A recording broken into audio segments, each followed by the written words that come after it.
നമസ്കാരം. മലയാളി വാർത്ത ഇൻസൈഡിലേക്ക് സ്വാഗതം.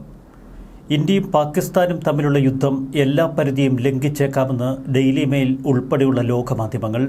ഓപ്പറേഷൻ സിന്ദൂറിൻ്റെ പൂർണ്ണ വിവരങ്ങൾ ഇപ്പോൾ പുറത്തുവരുന്നു. നടുക്കുന്ന ആക്രമണം തന്നെയാണ് ഇന്ത്യ പാകിസ്ഥാനിൽ നടത്തിയത്. പാകിസ്ഥാൻ വിറച്ചു നിൽക്കുന്നു. പാകിസ്ഥാൻ സുരക്ഷാ സമിതിയുടെ അടിയന്തര യോഗം വിളിച്ചു ചേർത്തു. ഇന്ത്യക്കെതിരെ നടപടി ഉറപ്പ് എന്ന് പാക് പ്രധാനമന്ത്രി. ഏത് നടപടിയും നേരിടാൻ ഇന്ത്യ സജ്ജമെന്ന് ഇന്ത്യയും വ്യക്തമാക്കി.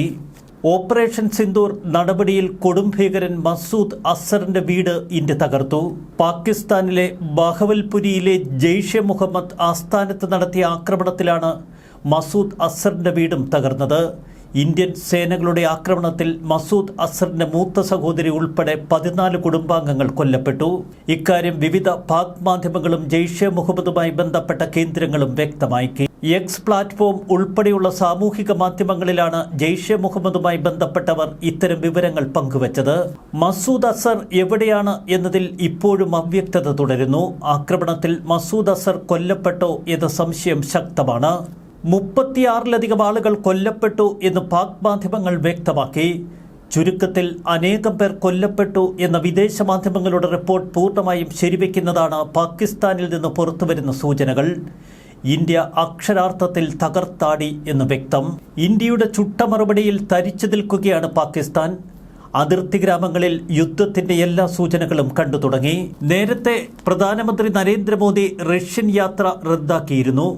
ഈ മാസം 13-ാം തീയതി മുതൽ 17-ാം തീയതി വരെ യൂറോപ്യൻ പര്യടനം നടത്താനിരുന്ന പ്രധാനമന്ത്രി അടിയന്തരമായി യൂറോപ്യൻ വിദേശ സന്ദർശനം റദ്ദാക്കി. എന്തും സംഭവിക്കാം എന്ന സ്ഥിതിയിലാണ് രാജ്യ തലസ്ഥാനം. ഉറി അടക്കമുള്ള പ്രദേശങ്ങളിലെ അതിർത്തി ഗ്രാമങ്ങളിൽ നിന്ന് ജനങ്ങൾ കൂട്ടപ്പലായനം നടത്തുന്നു. 4 ഗ്രാമങ്ങളിൽ നിന്നുള്ള ജനങ്ങളാണ് ഇപ്പോൾ കൂട്ടത്തോടെ മാറിപ്പോകുന്നത്. പാകിസ്ഥാനിലെ ദേശീയ സുരക്ഷാ ഉപദേശക സമിതി അടിയന്തര യോഗം ചേർന്നു. ഇന്ത്യക്കുള്ള തിരിച്ചടി എങ്ങനെ വേണമെന്നതാണ് തങ്ങളുടെ ആലോചനാ വിഷയമെന്ന് പാകിസ്ഥാൻ പറയുന്നു. എന്നാൽ ഏതു നടപടിയും ഇന്ത്യ നേരിടുമെന്ന് ഇന്ത്യ വ്യക്തമാക്കി. ഓപ്പറേഷൻ സിന്ദൂർ സൈനിക നടപടിയിലൂടെ ഇന്ത്യ തകർത്ത ഭീകര കേന്ദ്രങ്ങളുടെ ചിത്രങ്ങൾ പുറത്തുവിട്ടുകൊണ്ടാണ് ഇന്ത്യ നടത്തിയ വാർത്താ സമ്മേളനം. ലോകരാജ്യങ്ങൾ ഇപ്പോൾ ഇന്ത്യയെ പൂർണ്ണമായി ശ്രദ്ധിക്കുന്നു. ഇന്ത്യയുടെ 5 യുദ്ധവിമാനങ്ങൾ പാകിസ്ഥാൻ വെടിവെച്ചിട്ടതായി അവർ അവകാശപ്പെടുന്നുവെന്ന് ഡെയിലി മെയിൽ ഉൾപ്പെടെയുള്ള മാധ്യമങ്ങൾ റിപ്പോർട്ട് ചെയ്യുന്നു.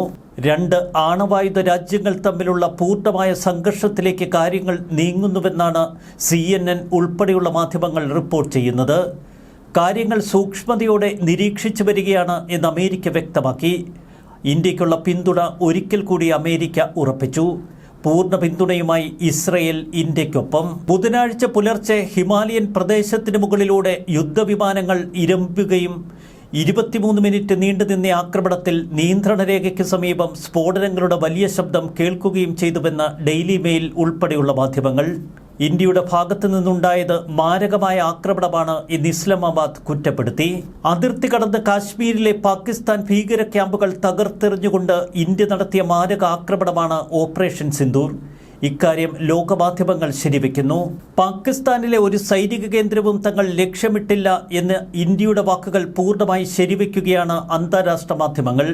പക്ഷേ ഭീകര ക്യാമ്പുകൾ കൃത്യമായി ഇന്ത്യ തകർത്തെറിഞ്ഞു. റഫേൽ വിമാനങ്ങൾ ഉൾപ്പെടെ 5 ഇന്ത്യൻ യുദ്ധവിമാനങ്ങൾ വെടിവെച്ചിട്ടു എന്ന പാകിസ്ഥാന്റെ അവകാശവാദം ഇപ്പോൾ അന്താരാഷ്ട്ര മാധ്യമങ്ങൾ ഉന്നയിക്കുന്നു. തങ്ങളുടെ ഏതെങ്കിലും വിമാനങ്ങൾ നഷ്ടപ്പെട്ടതായി ഇന്ത്യ ഇതുവരെ സ്ഥിരീകരിച്ചില്ല. തിരിച്ചടിക്കുമെന്ന പ്രഖ്യാപനത്തിന് ശേഷം കാശ്മീരിലേക്ക് പാകിസ്ഥാൻ കനത്ത ഷെല്ലാക്രമണം നടത്തി. അതിർത്തിയിൽ നിന്നുള്ള ഭീരങ്കി ആക്രമണവും.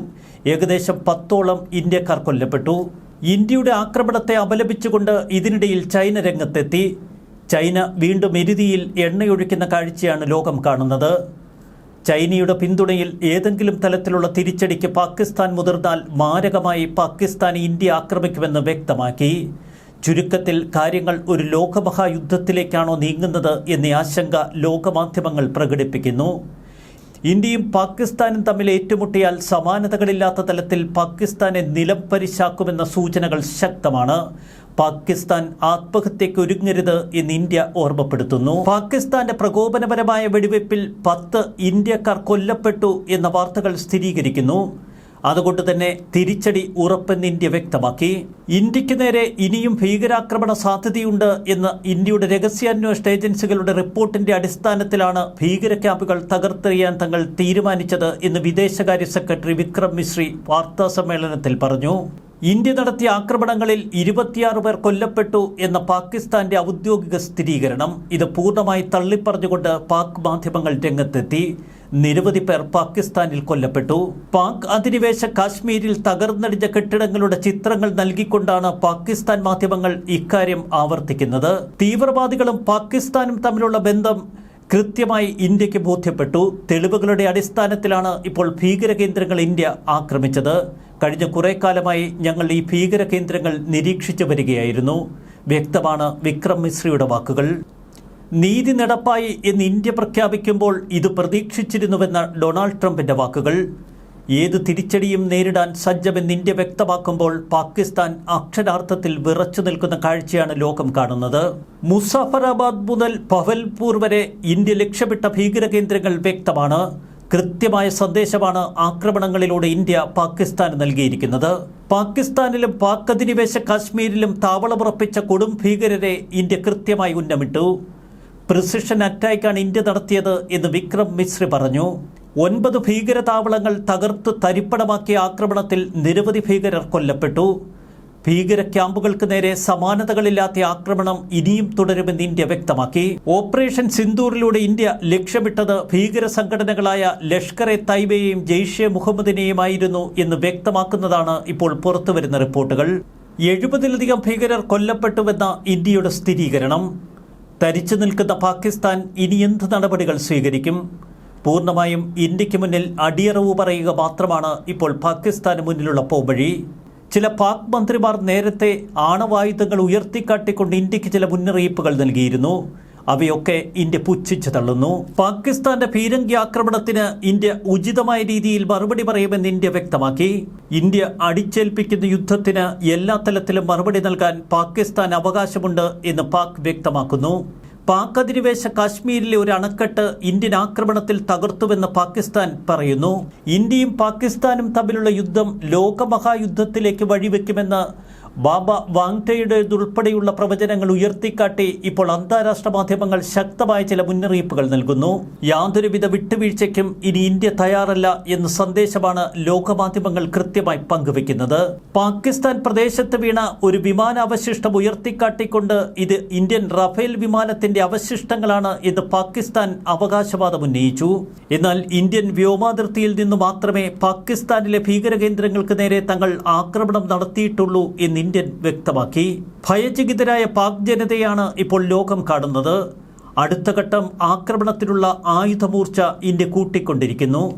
ഏതെങ്കിലും വിധത്തിൽ പ്രകോപനത്തിന് പാകിസ്ഥാൻ ശ്രമിച്ചാൽ സമാനതകളില്ലാത്ത തലത്തിൽ ഇന്ത്യ തിരിച്ചടിക്കുമെന്ന സൂചന കൃത്യമായി പങ്കുവയ്ക്കുന്നു. റഫാൽ കരുത്തിൽ തന്നെയാണ് പാക് ഭീകരകേന്ദ്രങ്ങൾ ഇന്ത്യ തകർത്തെറിഞ്ഞത്. ഓപ്പറേഷൻ സിന്ദൂറിലെ വിജയരഹസ്യമാണ് ഇപ്പോൾ രാജ്യത്ത് സോഷ്യൽ മീഡിയയിൽ ഏറ്റവും വലിയ തരംഗമായിരിക്കുന്നത്. അത്യാധുനിക യുദ്ധോപകരണങ്ങൾ വഹിക്കുന്ന റഫാൽ യുദ്ധവിമാനം ഉപയോഗിച്ച് ഭീകര ക്യാമ്പുകൾ ഒന്നൊന്നായി ഇന്ത്യ തകർത്തെറിഞ്ഞു. പാകിസ്ഥാൻ, ചൈന എന്നീ രാജ്യങ്ങൾ ഉയർത്തുന്ന ഭീഷണിയെ മറികടക്കാൻ കാലാവധി കഴിഞ്ഞ ജെറ്റ് വിമാനങ്ങൾ സേനയിൽ നിന്ന് മാറ്റണമെന്ന നിലപാട് 2017 മുതൽ വ്യോമസേന ശക്തിയായി ഉന്നയിച്ചു. ഇതേ തുടർന്നാണ് റഫാൽ വിമാനങ്ങൾ വാങ്ങാനുള്ള ധാരണയിലെത്തുന്നത്. ഒടുവിലിത മീഡിയം മൾട്ടി റോൾ പോർ വിമാനം വിഭാഗത്തിൽപ്പെട്ട റഫാൽ വിമാനങ്ങൾ കൂട്ടത്തോടെ ഇന്ത്യയിലെത്തി. ഫ്രാൻസിലെ ഡെസോൾട്ട് കമ്പനിയാണ് റഫാൽ വികസിപ്പിക്കുന്നത്. 80കളിൽ ഇന്ത്യൻ വ്യോമസേനയുടെ ഭാഗമായി മാറിയ മിറാഷ് 2000 എന്ന യുദ്ധവിമാനം വികസിപ്പിച്ചതും ഇതേ ഡെസോൾട്ട് കമ്പനി. ഇന്ത്യയുടെ ആണവ പോർമുനകൾ ഘടിപ്പിച്ച മിസൈലുകൾ മിറാഷാണ് വഹിക്കുന്നത്.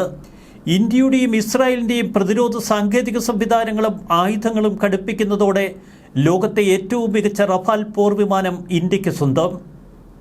ഫ്രഞ്ച് സാങ്കേതിക വിദഗ്ധരുടെ സഹായത്തോടെയാണ് റഫാലിൻ്റെ ഇന്ത്യൻ പതിപ്പ് നിർമ്മിച്ചിരിക്കുന്നത്. അത്യാധുനിക റഡാറുകളിൽ നിന്ന് അദൃശ്യനായി പറക്കാൻ റഫാലിന് കഴിയും. ഓപ്പറേഷൻ സിന്ദൂരിൽ ഉപയോഗിച്ച സ്കാൽപ് ക്രൂയിസ് മിസൈലും ഹാമർ ബോംബുകളും പോലെയുള്ള ആയുധങ്ങൾ വഹിക്കാൻ നിർണായക കഴിവുണ്ട് റഫാലിന്. ഇന്ത്യയുടെ ആയുധക്കരുത്തിൽ വിറപൂണ്ട് നിൽക്കുകയാണ് ഇപ്പോൾ പാകിസ്ഥാൻ. സാമ്പത്തികമായി ഏറെ തകർന്നു നിൽക്കുന്ന പാകിസ്ഥാൻ തങ്ങളുടെ വെടിയുണ്ടകൾ വരെ വാരിക്കൂട്ടിപ്പെറുക്കി യുക്രൈന് വിറ്റിരുന്നു. അതീവ ജാഗ്രതയിലാണ് ഇപ്പോൾ രാജ്യം. സുരക്ഷാ മുൻകരുതലിന്റെ ഭാഗമായി 10 വിമാനത്താവളങ്ങൾ പൂർണ്ണമായി അടച്ചു. രാജ്യാന്തര അതിർത്തിയിൽ BSF ഹൈ അലർട്ട് നൽകിയിരിക്കുന്നു. ഈ സ്ഥലങ്ങളിലേക്ക് വിമാനയാത്രകൾ ബുക്ക് ചെയ്തിരിക്കുന്നവർ ഫ്ലൈറ്റ് സ്റ്റാറ്റസ് പരിശോധിക്കണമെന്ന് വ്യോമയാന മന്ത്രാലയം അറിയിച്ചു. എന്തും സംഭവിക്കാം എന്നതാണ് ഇപ്പോഴത്തെ അവസ്ഥ. കനത്ത ജാഗ്രതയിൽ രാജ്യം നിൽക്കുന്നു. പൂർണ്ണതോതിലുള്ള ഒരു യുദ്ധത്തിലേക്ക് ഇന്ത്യ കടക്കുമോ എന്ന ആശങ്കയോടെ ലോകം നോക്കുന്നു. പാകിസ്ഥാനിൽ നിന്നുള്ള ഏതു പ്രകോപനത്തിനും ഇരട്ടി പ്രഹരം നൽകാൻ പൂർണ്ണ തയ്യാറെടുപ്പോടെ ഇന്ത്യയും. ന്യൂസ് ഡെസ്ക് മലയാളി വാർത്ത ഇൻസൈഡ്.